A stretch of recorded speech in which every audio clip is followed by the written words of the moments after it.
멜번에 산다 공식 헌정 팟캐스트 키위랑 호주 가자. 이번 녹음은 페르시아만으로 가는 호주 군대에 관한 것입니다.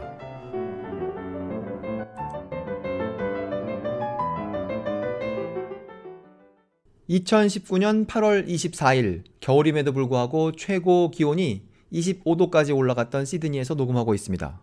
이번 녹음은 호주의 군대가 페르시아만으로 간다라는 것에 관한 녹음인데요. 크게 두 개의 덩어리로 구분이 되어 있습니다. 앞에 덩어리는 그냥 평범하게 호주에서 어떤 뉴스가 나왔다 하는 것이고요. 그 두 번째 덩어리는 후반부는 왜 그런 소식이 8월 21일에 발표가 되었을까? 과연 그 앞에 어떤 결정이 있었길래 그런 뉴스가 지금 나오게 되었을까 하는 것에 대한 저의 추측 혹은 상상이에요. 물론 앞에 있는 내용도 사실이고 뒤에 있는 내용도 사실이지만 그 앞에 있는 내용과 뒤에 있는 내용을 얼마나 강렬하게 연결할 것인가 하는 것에 대해서는 저의 주관적인 생각이 포함되어 있습니다. 이 내용의 시작은 abc.net.au에 있는 기사 하나로 시작하겠습니다. 물론 비슷한 기사 엄청 많아요. 왜냐하면 모든 신문 방송이 다 이걸 보도했기 때문인데요. 제목은 이거예요. 이게 수요일에 나온 겁니다. 8월 21일 수요일에 나온 거고요. 제목이 이겁니다. Australia to send warship and defense force personnel to Middle East to support US. 호주가 군함과 군대를 중동으로 미국을 도와주기 위하여 보내기로 했다. 이게 이제 제목이죠. 그 제목 밑에 보면 첫 번째 문단에서 약간 두꺼운 글씨로 이제 그 내용을 더 설명하는데요. 여기 보내는 내용이 군함도 한 척 보내고 그 다음에 정찰 비행기도 보내고 이제 그걸 운영할 사람들도 보내고 그렇게 한다는 거예요. 그 작전이 집중될 동네는 우리가 호르무즈 해협이라고 하는, 이 사람들 보니까 호무즈라고 하더군요. 그 호르무즈 해협 그 근처에서 작전을 하기 위하여 사람을 보내는 것이죠. 그리고 이제 발표를 할 때 보니까 세 사람이 나와서 발표를 했어요. 가운데는 수상이 나와서 그 주된 내용을 발표했는데요. 대표적인 내용이 이거예요. 호주로 오는 15 내지 16%의 원유와 25 내지 30%의 정제유가 그 호르무즈 해협을 지나서 온다는 거예요. 그러니까 거기를 보호하는 것이 호주의 이익에 부합된다. 그게 이제 군대를 보내는 근거가 되는 것이죠. 그게 이제 가운데 서 있는 수상이 이제 그런 얘기를 했고요. 그 수상이 중요한 얘기는 다 했어요. 그리고 이제 두 명이 더 나왔는데 한 사람은 밖에서 보기에, 그러니까 자기들끼리 서 있으면 오른쪽이고 우리가 관객 쪽에서 보기에 왼쪽에 이 CDF 합참 의장이죠. Chief of the Defense Force. 이거 한번 한 적이 있습니다. 얼마 전에 한국에 가는 호주 군인 그런 얘기를 하면서. 이 양반 앵거스 머라는 사람인데 이 사람은 육군이에요. 그리고 별 4개가 된 것이 작년 2018년 4월이라고 합니다. 이 양반이 군사학교에 간 게 81년이라고 하니까 81학번에 해당하는 사람이겠죠. 참고로 그 고등학교를 다닌 데가 캠블타운이에요. 시드니에 계시는 분들은 잘 아시죠. 그러니까 아마 태어나고 자란 곳도 시드니에서 멀지 않았을 것이라 제가 짐작합니다. 그래서 그 양반이 나와서 규칙에 맞추어 작전을 수행하겠다 이런 얘기를 했고요. 그리고 그 마지막 사람이 국방부 장관인데요. 그러니까 세 사람 중에 자기들끼리 보아 왼쪽에 있고 우리가 보기에 오른쪽에 있는 사람인데 정말 그 양반을 국방부 장관이라고 소개하지 않으면 국방부 장관이라고 상상을 할 수가 없는 그런 종류의 아주 평범한 호주의 중년 여성분이에요. 아마 제 짐작에는 평생 수류탄 터지는 소리 한번 들어보지 못했을 거라고 제가 생각합니다. 하여튼 근데 그 세 사람이 나와서 이제 군대를 보낼 거다라는 얘기를 발표를 했죠. 사실 이 페르시아만에서 벌어지는 일 혹은 호무즈 해협에서 벌어지는 일에 대한 이야기 6월 달에 제가 한번 녹음을 올린 적이 있습니다. 이란, 미국 그리고 호주 이 녹음에서 그때까지의 상황을 제가 한번 나름대로 정리해서 올렸는데요. 그때 미국 그 무인 비행기를 이란이 격추시킨 얘기 그런 거 했었고 그 다음에 녹음을 마치면서 호주는 전통적으로 먼 데서 미국이 전쟁을 해도 거기에 군대를 보낸다 이런 얘기 하면서 제가 녹음을 마친 적이 있었는데요. 그로부터 이제 2달 후에 이제 정말로 호주가 가겠다고 발표를 한 것이죠. 그런데 6월 말에 그 녹음을 올릴 때까지만 해도 그 동네에서 이란을 상대로 서방 세계가 어떻게 작전을 할 것인가에 대한 구체적인 그림이 나오지 않았을 때였어요. 그런데 그 이후에 어떤 일이 벌어졌느냐 하면 영국이 이 일에 참가하겠다고 발표를 했죠. 그래서 군대를 영국이 보냅니다. 그리고 그 두 나라가 이렇게 함께 작전할 일종의 사령부 같은 걸 만들어요. 그것의 명칭이 IMSC라는 건데요. International Maritime Security Construct. 이걸 뭐라고 할까요? 국제해양안전 모임 혹은 국제해양안전작전 뭐 그런 거를 만듭니다. 거기에 이제 영국하고 미국이 참가를 하게 되고, 우리가 한국 뉴스를 보게 되면 미 7함대가 어떻게 한다 이런 얘기 많이 듣지 않습니까? 미 7함대는 그 일본에 와 있는 미국 함대죠. 그런데 여기에 참가하는 미국 함대를 보니까 미 5함대라는 거예요. 그래서 미국 5함대의 군인들이 이제 이 일을 하게 된 것이죠. 그런데 이 작전 사령부, 이 IMSC라는 것의 사무실, 그게 어디에 있냐면 그게 바레인에 있습니다. 바레인도 키위랑 호주 과자를 들으신 분들은 너무나 익숙하신 동네죠.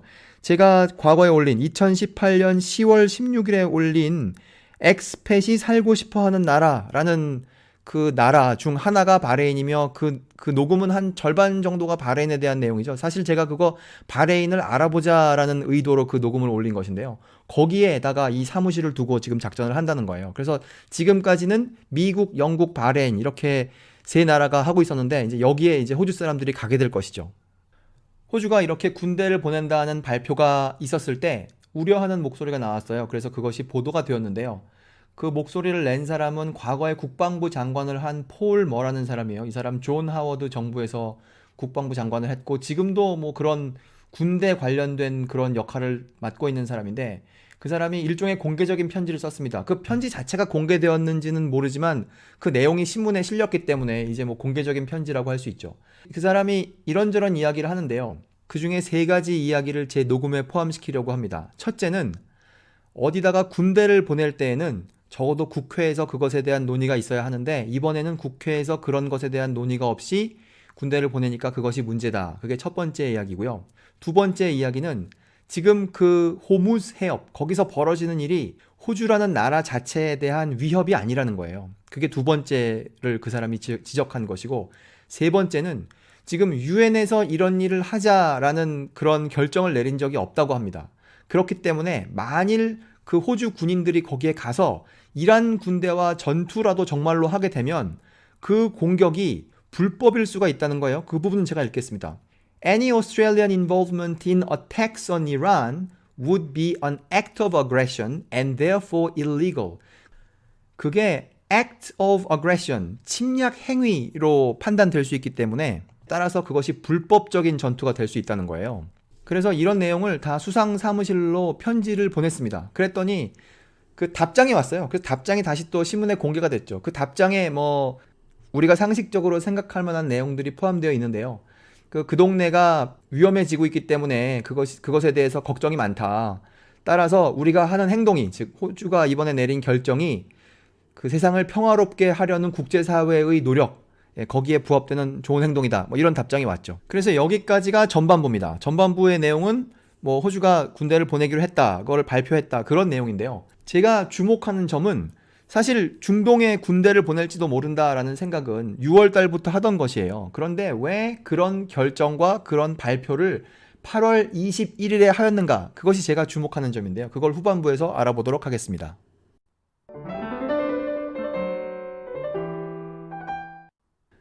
이 녹음을 시작하면서 본 기사가 abc.net.au에 있는 기사였었죠. 그것의 제목을 보았고 그 첫 번째 문단을 보았어요. 첫 번째 문단에 보면 뭐 누구누구를 보낸다 뭐 그런 얘기가 있었죠. 그리고 두 번째 문단과 세 번째 문단이 이제 수상이 발표한 내용을 요약한 거예요. 이게 보내는 것이 호주의 국가 이익에 부합된다, 그런 내용이죠. 그리고 네 번째 문단이 이 결정을 오랫동안 호주가 고민했다 하는 것이고요. 이 다섯 번째 문단이 지금 하려는 두 번째 부분의 주요 내용이에요. 거기 보면 뭐라고 되어 있느냐면요. 다섯 번째 패러그래프 뭐라고 써 있냐면 Tension in the region increased. 그 동네의 긴장이 고조되었습니다. When the UK seized an Iranian oil tanker off Gibraltar. 영국이 지브롤터 앞에서 그 스페인 앞바다에서 이란 국적의 유조선을 점령, 체포, 납포한 적이 있습니다. 그렇게 됐고 그 다음에는 prompting Iran to retaliate by seizing a British tanker in the Persian Gulf. 그래서 이란 입장에서는 자기네 배를 빼앗겼기 때문에, 영국에 뺏겼기 때문에 이란도 보복을 하는 의미에서 영국의 유조선을 하나 납포한 적이 있어요. 이게 문단입니다. 이게 딱 한 문장짜리 문단이에요. 이게 paragraph 5인데 만일 이 문단이 깃털이라면 저의 목표는 이걸 가지고 지금부터 참새를 하나 만드는 것, 그것이 저의 목표입니다. 이제 시작하겠습니다. 이 이야기는 7월 4일로 거슬러 올라갑니다. 2019년 7월 4일. 이것은 제가 이란에 관한 녹음을 올리고 나서 일주일쯤 지난 뒤에요. 그때 그 이란 배인데 거기다가 파나마 국기를 단 이란 배가, 여기서 말하는 배라는 것은 유조선이죠. 유조선이 어디에 갔냐 하면 스페인 제일 남쪽에 보면 영국 영토가 있지 않습니까? 지브롤터라고. 그 앞에 그 배가 섰어요.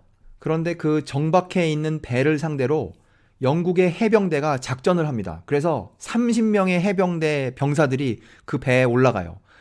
배를 점령하는 거죠. 배를 압수하기 위해서. 그래서 일부는 비행기를, 헬리콥터를 타고 위에서 내리고, 또 일부는 그 배를 타고, 아주 빠른 배를 타고 그 배에 다가갑니다. 그래서 그 배를 얼른 점령해버리고, 거기 뭐가 어렵겠습니까? 거기 무슨 군대가 있는 것도 아니고. 점령하고, 이제 그 군인 이외에도 경찰이라던가 아니면 그 세관에 있는 사람들, 그 지브롤터에 있는 세관에 있는 사람들이 거기를 간 거죠. 그러니까 우리로 치면 만약에 제주도가 아주 멀리 있다고 생각하면 제주도 앞에 있는 어느 다른 나라의 배를 대한민국의 해병대와 그 제주도에 있는 경찰과 제주도에 있는 세관이 그 배를 점령한 거예요. 다만 이 제주도라는 것이 이제 한국에서 멀리 떨어져 있어야 되겠죠. 한 2천 몇 킬로쯤 떨어져 있으면 그게 말이 될 것 같아요. 그러면 영국의 해병대는 왜 자기네 땅으로부터, 자기네 본토로부터도 멀리 떨어져 있는 곳에 있는 이란 배를 갑자기 점령하느냐, 이거 설명이 있어야 되겠죠. 그래서 알고 보니까 그 혐의가 무엇이냐 하면 이란의 그 유조선이 그 기름을, 그 원유를 갖고 있는데 얼만큼 많이 갖고 있느냐면 2.1밀리언, 200만 배럴 이상 거기에 기름을 갖고 있다는 거예요. 그런데 그 배를 건드리지 않고 그대로 내버려 두면 그 배가 결국 시리아에 가려고 했다는 겁니다. 그게 이제 영국 측에서 주장하는 바죠. 미국 측에서 주장하는 바죠. 더 근본적으로는. 그런데 현재 유럽연합의 제재에 따르면, 시리아를 향한 제재죠. 허락 없이 시리아에 기름을 가져가면 불법이라고 해요. 그래서 그 제재를 근거로 영국 군대가 그 배를 멈춘 것이죠. 그래서 이 사실이 알려지게 되었을 때 이란은 엄청 화가 났겠죠. 그래서 이란은, 아니 우리가 언제 시리아로 기름을 가져가겠다고 발표한 적이 있느냐, 우리 원래 시리아로 가려고 하지 않았다. 한편으로는 이런 얘기를 하고, 다른 한편으로는 영국 너희들에게 보복을 하겠다, 이렇게 하죠. 그래서 이 사건이 벌어진 뒤 일주일 뒤에 7월 11일에 The British Petroleum이라는 회사가 있지 않습니까? BP가 갖고 있는 배인 British Heritage, 아주 이름도 또 British Heritage예요. 그런 유조선을 이란에서 가져가려고, 그 영국 해병대가 한 것과 똑같이 하려고 그 호르무즈 해협에서 작전을 합니다. 그런데 그래서 이번엔 또 영국 해군이 또 이란 군대랑 싸워요. 당시에 또 브리티시 로열 네이비가 그 호르무즈 해협에서 싸우죠. 그 배 이름이 HMS 몬트로즈라는 배인데, 결국 그래가지고 그때는 이란이 실패를 합니다. 하지만 이란은 마음속으로 언젠간 보복을 해야지라고 생각을 하고 있었겠죠. 그러다가 결국 7월 20일에, 이거 영국 배인데요, 스테나 임페로라는 배인데요, 그 배 뒤에 보면 스테나 임페로 런던이라고 아주 크게 써 있습니다. 이란이 결국 납치를 하죠. 이걸 납치라고 해야 되는지 나포라고 해야 되는지 하여튼 가져갑니다. 그래서 보복이 되는 것이죠. 이 배가 이란으로 압송된 다음 4일 뒤에 나온 기사, 가디안에 나온 기사에 따르면 뭐라고 되어 있느냐면요, Iran confirmed that it seized the ship as retaliation over the British seizure of Grace 1 in Gibraltar. Grace 1이라는 게 배 이름이에요. Grace 1이라는 게 처음 그 영국의 해병대가 지브롤터 앞에서 압류한, 납포한 그 배죠. 이란이 발표하기를, 그래 맞다, 우리가 그레이스 1을 뺏긴 것에 대한 보복으로 영국의 배를 납포한 것이 맞다, 이렇게 발표했어요. 그리고 나서 뭐라 그랬냐면, It would be willing to release Stena Impero in exchange for the release of Grace 1. 만일 Grace 1을 풀어준다면 우리가 스테나 임페로를 풀어줄 수도 있다, 이렇게 암시를 했다는 거죠. 여기까지만 보면 주요 등장인물이 이 배를 서로 뺏고 뺏기는 것에 대한 주요 등장인물이 영국과 이란인 것처럼 보이지만, 이란에 관련된 주요 등장인물은 사실 누구입니까? 주요 등장 국가는 사실 누구입니까? 미국이죠. 그러니까 이란 배가 시리아에 가는 것을 제일 싫어하는 나라는 미국인 거예요. 미국이 뭐 이런 걸 하는 이유가 뭐 EU가 만든 제재를 잘 국제사회가 따르기 위해서 이런 걸 노력을 하겠습니까? 미국은 그런 거에 관심이 없죠. 미국은 관심 있는 것이 이란의 배가 시리아에 가면 아까 2.1 밀리언 배럴만큼의 기름이 있다 그랬잖아요. 그 기름값을 만약에 받으면 그게 140 밀리언 달러만큼 기름값을 받는다는 거예요. 1배럴당 지금 뭐 60불쯤 된다고 하는데 58, 59, 60 그쯤 된다고 하는데 그러니까 엄청나게 많은 돈이 만약에 그 배가 정말 시리아에 가면 엄청나게 많은 돈이 이란한테 가는 것이며 이란에게 돈이 생긴다는 것은 이란이 그걸 가지고 여러 가지를 할 수가 있겠죠. 뭐 무기도 살 수 있을 것이고 그게 이제 싫기 때문에 그거를 막으려고 하는 것인데요. 그래서 미국 정부가 지브롤터에게 요청을 합니다. 그 배를 계속 거기에 가지고 있어라. 풀어주지 마라. 이제 이렇게 요청을 하는데요. 놀랍게도 지브롤터가 뭐라고 말하느냐. 아, 이란에서 그러는데 이 배는 시리아에 안 갈 거라고 하는데요. 그러면서 그 배를 풀어줍니다. 그게 8월 15일에 벌어진 일이에요. 그러니까 8월 15일 날 그 배가 지브롤터를 떠난 것은 아니지만 그 압류 상태를 멈추는 것, 그것을 8월 15일에 하죠. 그러면 미국은 엄청 화가 나겠죠. 그래서 8월 16일에 벌어진 일이 여기저기 알려지게 되었는데요. 그날 8월 16일 날 미국이 만들어낸 문서가 있습니다. 여기서 말하는 미국이라는 것은 구체적으로 누구냐 하면 워싱턴 DC에 있는 지방 법원에 있는 판사예요. 그 판사가 만들어낸 2페이지짜리 문서가 이제 공개되었는데요. 그게 우리가 잘 아는 종류의 형식의 문서예요. 그게 뭐냐? 바로 압수영장입니다. 압수영장. 이 영어로 써있는 표현을 처음 봤는데요. 뭐라고 적혀 있느냐면 Warrant for Arrest in Rem. Warrant for Arrest까지 하면 체포영장인데 그걸 사람에 적용하지 않고 물건에 적용할 때는 거기다 in rem 이게 라틴어라는데 하여튼 그렇게 한답니다. 그러면 warrant for arrest in rem 그러면 물건에 대한 체포영장 그러니까 압수영장이 되는 것이죠. 그게 문서인데 거기에 보면 적혀 있습니다. 원고가 누구고 피고가 누구인지. 피고는 좀 줄이 길어요. 뭐 좀 간략하게 보아 세 줄인데요. 첫 번째 줄은 아까 그 배, 그레이스 1이라는 유조선, 그것이 첫 번째 줄이고, 두 번째는 그 배에 있다는 기름 전체, 그것이 그 압수영장의 대상이고, 마지막으로 그 배와 관련된 미국의 은행 계좌가 있다고 합니다. 그 속에 돈이 얼마가 있는지 알 수는 없으나, 하여튼 그 속에 있는 돈의 1밀리언보다 약간 적게 99만 9,950불 그것만큼을 압류할 수 있게 이 영장이 나왔어요. 그러니까 세 줄이죠. 배 자체와 거기에 있는 기름과 그것에 관련된 현금 이 세 가지가 defendant라는 항목으로 되어 있고요. 그러면 그 원고가 있을 거 아니겠습니까? plaintiff. 그 원고는 우리가 잘 알고 있는 그런 단체예요. 이걸 단체라고 해야 될지 뭐라고 해야 될지 모르겠지만 네 단어가 써 있는데요. United States of America. 미국이라는 국가가 원고이고 피고에 해당하는 사람 혹은 물건 뭐 그것이 조금 전에 말씀드린 그 세 가지. 그렇게 된 것이죠. 이 세상에 뭐 재판을 하는 상대가 여러 가지가 있을 수 있겠으나 나와 재판을 하는 상대가 미국이라는 국가라면 이 반대편에 있는 입장에서는 아주 찝찝할 것 같아요. 하여튼 이것이 발표가 되는데 이 영장이 나오는데 거기 도장이 확 찍혀 있습니다. 도장이 핑크색으로 도장이 나와 있는데요. 그게 바로 8월 16일이에요. 2019년 8월 16일 도장이 찍혀있기 때문에 그 날짜를 알 수가 있죠. 이런 영장이라는 게 영화에 나오면 영장의 내용을 한 줄 한 줄 우리가 읽지 않고 그냥 그 멀리서 종이를 하나 그냥 보지 않습니까? 누가 들고 있으면. 그런데 이 경우에는 그 영장의 내용을 볼 수 있게 되었기 때문에 제가 좀 자세히 읽어봤어요. 겨우 2페이지밖에 안 되기 때문에.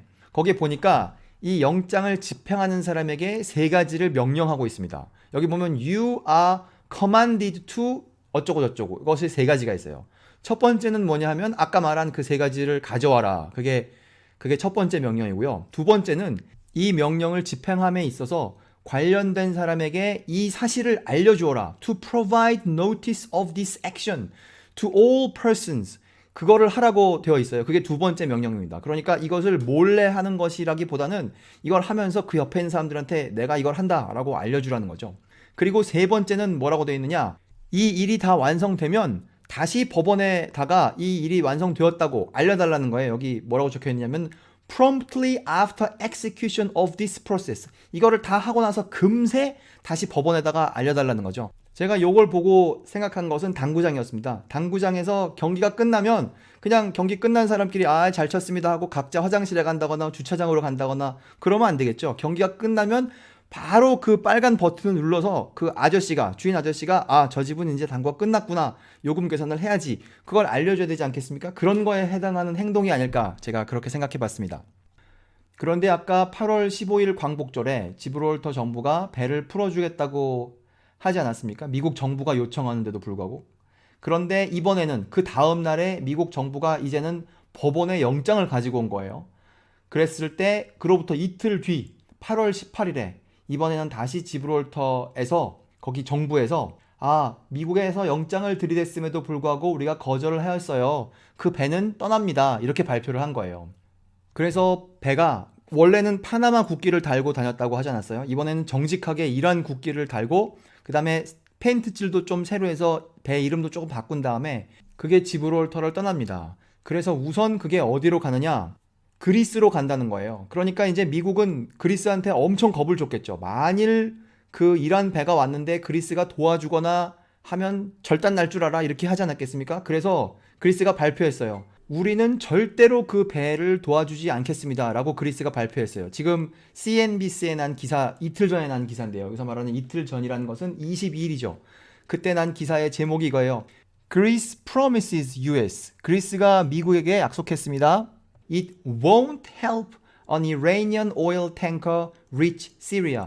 그것이 그리스가 이란 유조선이 시리아에 도착하는 것을 도와주지 않겠습니다 라고 발표했어요. 그러니까 이거 가지 못하게 하려고 지금 미국이 노력을 하고 있는 겁니다. 그 노력을 하고 있다는 것은 뭐 저의 판단이 아니고요.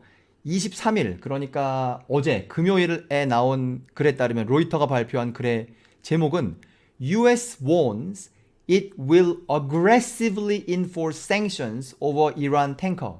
US가, 미국이 경고하기를 미국은 그 이란 배를 향한 제재를 강력하게 적용할 것이라고, 집행할 것이라고 경고했습니다.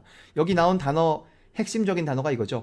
aggressively, 공격적으로 아주 세게 적용할 거라고 발표한 거예요. 그러니까 지금 몇 개의 기사를 통하여 지금 한 15일, 6일부터 23일까지의 분위기가 잘 드러나 있습니다.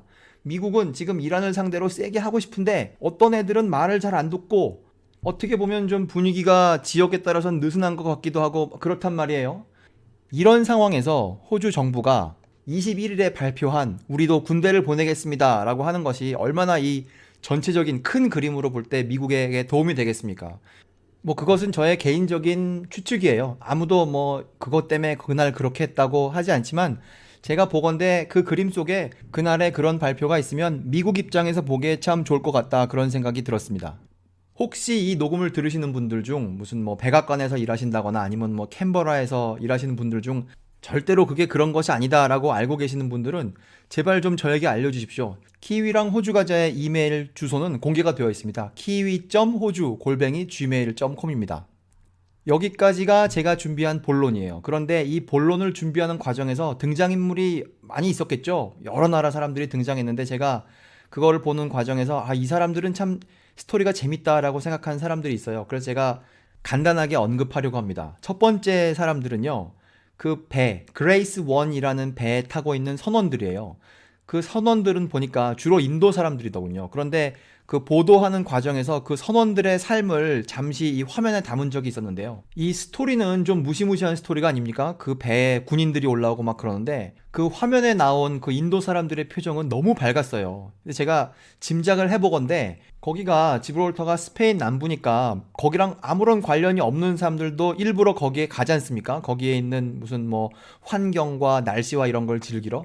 그러니까 거기 잡혀있는 상태니까 뭐 그 사람들에게 일을 시킬 것도 아니고 그냥 편안하게 음식 주고 그냥 월급도 뭐 멈추지 않았을 거 아니겠어요. 그러니까 잠시 동안이나마 팔자가 좋지 않았을까, 그렇게 짐작을 해봅니다. 그 사람들의 표정을 통하여. 그게 첫 번째 사람들이고요. 두 번째 사람은 개인이에요. 아까 미국 정부에서 워싱턴 DC 법원으로부터 압수영장을 받았다고 하지 않았습니까? 그러니까 압수영장을 받으려면 그 압수영장을 신청한 사람이 있었겠죠. 그건 당연히 검사일 것이고요. 미국 정부에서 일하는 검사, 그 일을 한 담당 검사가 알려지게 되었어요. 제가 그 사람 사진을 보고 있는데요. 이름도 보고 있고, 그 사람이 이름이 이겁니다. 제시 공리우. 이분이 중국계입니다. 물론 중국에서 태어나진 않았고, 아마 부모님이 중국에서 온 것 같고, 뭐 할머니, 할아버지가 오셨을 수도 있겠죠. 태어나기는 텍사스에서 태어났으나 학교는 미국 동부에서 다녔고요. 그 직함을 보니까 Assistant United States Attorney라고 되어 있어요. 그러니까 그게 검사인 것인데 미국 전국에 5,300명 정도가 그런 직함을 가진 사람이 있다고 합니다. 우리가 한국에서 나오는 뉴스를 보면 중국과 미국은 편이 아닌데 이 사람은 생긴 것도 그렇고 이름도 그렇고 분명히 중국계지만 미국의 입장에서 볼 때는 중요한 공무원으로서 의미 있는 역할을 하고 있는 것이죠. 오늘 준비한 내용은 여기까지입니다. 혹시 이 녹음을 들으시면서 멜번에 산다를 띄엄띄엄 들으신 분들을 위해 알려드립니다. 오늘 이 내용 속에 지브롤터가 여러 번 나오고 스페인이 나온 이유는 그게 우연이 아니에요. 멜번에 산다의 녹음을 들어보시면 손 PD님께서 지브롤터 얘기하시고 스페인 가는 얘기를 과거에 하셨기 때문에 제가 오늘 일부러 지브롤터 얘기를 많이 한 것입니다. 혹시 이 점이 분명하게 전달되지 않았을까봐 제가 다시 알려드립니다. 멜번에 산다 공식 헌정 팟캐스트 키위랑 호주 가자. 오늘은 호주가 중동에 새로 군대를 보내는 것에 관한 발표 그리고 그에 관련된 다른 사건들에 관하여 알아보았습니다. 감사합니다.